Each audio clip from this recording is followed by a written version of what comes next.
Did you know that 3,000 years ago, you could actually marry your own sibling, young sister, or blood relative?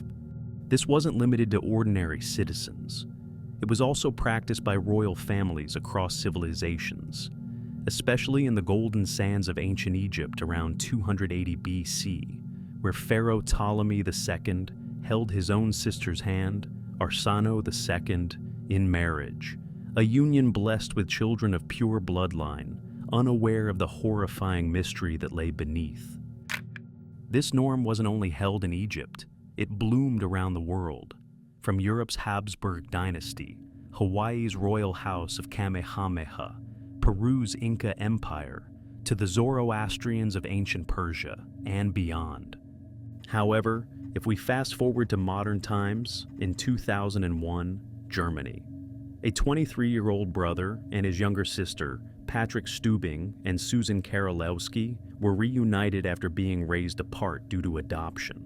They met as strangers, but blood recognized blood. They grew close, shared memories, and eventually crossed a line, calling it love. The law didn't see it that way. Patrick was sentenced to 3 years in jail, and their children were taken into state custody. Even the judge reportedly expressed emotional difficulty with the case, acknowledging that the bond between them was real. But why does modern society prohibit and view their bond with disgust? Despite all of that, what happened to their children? So, it begins like this. In early human history, about 2,000 to 3,000 years ago, family members often lived isolated lives, with little contact from the outside world. This isolation made finding potential partners difficult, as humans, unlike animals, tend to be picky by nature. In small, wandering groups and early settlements, being close to relatives and far from other communities naturally led to marriages between family members. Some groups deliberately practice family marriages, such as between siblings or cousins, to keep wealth, land, and power within their own bloodlines, which sharply contrasts with our modern society. However, generation after generation, people started to notice something strange. Children born from close family marriages often had more physical problems, learning difficulties, and died younger than others. Today, studies show that children born to parents who are closely related by blood, like siblings or first cousins, face nearly 50% higher risk of birth defects or serious health problems. Even ancient Egyptians wrote down that their royal families had fewer children and more babies who didn't survive. The Habsburg family in Europe also became known for having a strange jaw shape and other body problems that got worse in each generation. As these troubling patterns became harder to ignore, communities across the world began drawing the same conclusion: something was deeply wrong. Even without understanding genetics, they saw the consequences: children suffering, families breaking apart, and some believing it was a curse. What started as a survival instinct slowly turned into one of humanity's strongest taboos, passed down as cultural rules, religious teachings, and laws. If genetic disorders and taboo were erased, could you marry your sister? Could you fall in love with a close female relative or your younger sibling?